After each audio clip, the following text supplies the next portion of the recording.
Attack dog ka raw, Auntie Claire? Pag nakaamoy ng pera, kakagat? Aba, paldo pala. Yan po ang matinding resback ni Manong Chavit kay Auntie Claire. Lako, Auntie Claire, ang sabi ni Manong Chavit, bawat banat mo sa kanya ngayon, sasagutin na niya ng katotohanan, hindi yung kwento-kwento lang. Kasi po, ayon kay Singson, tila nagiging attack dog na ng palasyo si Castro dahil sa ilang beses nitong matatandaang sinasabi kamakailan ni Jose Castro na nakikipag-ugnayan sila sa PNP at Department of Justice para imbestigahan ang panawagan ni Singson na bumaba na sa pwesto si President Bongbong Marcos. Sa dami ng nananawagan, ito talaga si Manong Chavit yung pinag-initan. O, Auntie Claire, tawag pa sa'yo ni Manong Chavit, girl, o ito, panoorin ang video. Na oras po sa inyo lahat na nakikinig sa akin. Meron na akong gustong sagutin ang bato ng Malacanang. Noong nagpunta ako sa Roma, binato ako ng katakot-takot na mga trolls. Ang tawag ko dyan, attack dog. Alam nyo ba attack dog? Ulol na aso, pag nakaamoy ng pera, kakagat. Now, sasagot, lahat, tandaan nyo po ito, isa lang ang salita ko. Pag may totoo sa mga panira nila, magpapakulong ako. Ngayon, hindi sila nakontento sa trolls. Ngayon, ang naging trolls, yung spokesperson ng Malacanang, Claire Castro, Jose Claire Castro. Ganun ba kababa ang spokesperson ng Malacanang? Naging parang attack dog. Dahil kung basta pagsalita, parang attack dog. Alam nyo ba, girl, ang pagsasalita mo, para kang attack dog. Alam mo ba, attack dog, sinabi ko na, pag nakaamoy ng pera, kakagat. Naubusan na ba kayo ng attack dog na ikaw na mismo ang nagsasalita? Magsalita kayo ng totoo para paniwalaan kayo ng tao. Wala kayong isang salita eh. Sasagutin ko, ano yung mga issue mo sa akin? Nabanggit mo, weteng. Sabihin ko sa'yo, on the record tayo mag-base lahat. Kung gusto kong weteng, panahon ni GMA, madami akong makukuha. May kinuha ba ako, mas isa, magtanong kayo sa mga may ng STL, yung mga nagpapaweteng nung araw, doon sa bayan, sa probinsya ni Presidente. Wala akong kinuha. Kung interesado ko, ang dami kong nakuha. O, yun ang sagot ko sa weteng. Ano pa ang issue? Ang dami pong binabato ng dito to. Ano pa ba yung mga issue niya? PCSO. PCSO. Ikaw nagsabi yan, ha, girl? Miss Claire Castro. Ikaw nagsabi, ano ba meron dyan? Bakit yun ang gusto mo? Bakit yan? Director. Bakit pinagpipilit mo, director? Hindi ko po pinagpipilit. In-offer yan dahil ang sinabi sa akin ni First Lady noon, ikaw nagsabi, si First Lady noon, there must be something for Manong Chavit, ang laki na itulong. PCSO o PAG4. Kinongratulate pa ako yung mga kaibigan niyang babae sa mga barkada niya sa Bacolod. Manong, congratulations, binigay na para sa yung PAG4. Oh, mabuti naman para bigay ko sa mga mayors ako para ang dami tumulong kasi. Hindi rin binigay siya ba? Okay lang, nagtabong ba ko? Antay, mag-antay pa rin ako. Antay. O, kung hindi, PAG4, PCSO, wala rin. O, ito na. Nagtambo ba ako? Hindi. Antay pa rin ako. Pinag-antay ako. Antay pa rin. Pumunta sa bahay ko si Milyonaryo Robles. Chairman ngayon ng PCSO. Milyonaryo na raw. Kaya tawag ko dyan, Milyonaryo Robles. Pumunta sa bahay. O, Manong, sakit ang tulungan. Ganito. Ibibigay ko sa iyo ang... Magantay ka lang. Antay. Oo. Bibigay ko sa iyo ang Laguna at Batangas. So, salamat naman para maibigay ko sa mga mayors na tumulong. Nung ibibigay na, tapos na ang time mo lang na matapos ang kontrata, nung tapos na, kinausap ako. Kailangan kausapin mo sa taas. Bakit? May instruction sa taas na bibigay sa iba. So, sino? Yun daw, doktor niya at saka meron pa.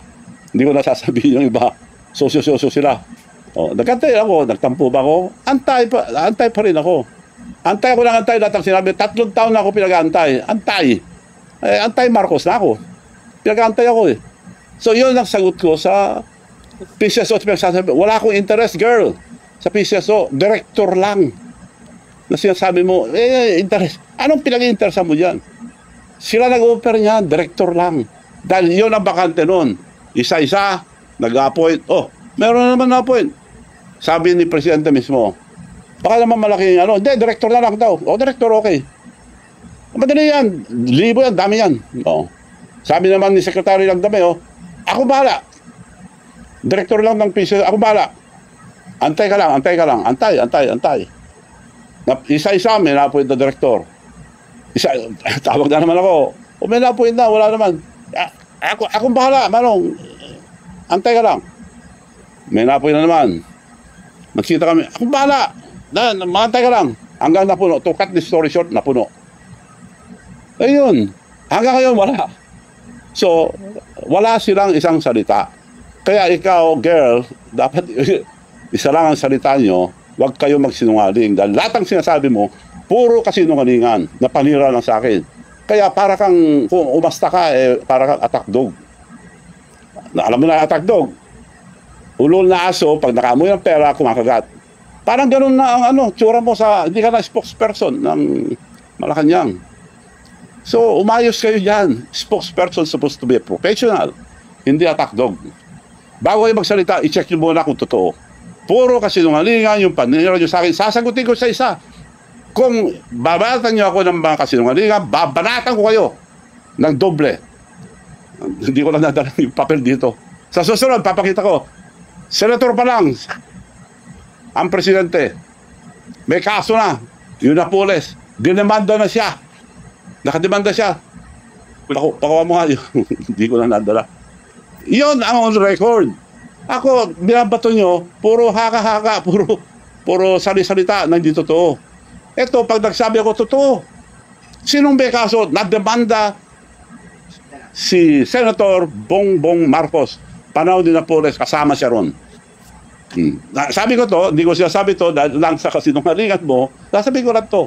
Sige, magsinungaling pa kayo. Eto. Oh. Bongbong Marcos sued for plunder over pork barrel scam. Ayan ang naka-record. Madam Spokesperson. Ito. Girl, tingnan mo ito, girl. Oh, ito. Oh. Bongbong Marcos sued for plunder. Oh. Plunder raft filed versus Bongbong Marcos over 205 pork barrel scam. Yan ang record. Hindi ko na sana ilalabas to, pero girl, ikaw nag-umpisa, tatapusin ko. Pag salita kayo, yung totoo. Ako, sasagutin ko kayo, puro totoo ilalabas ko.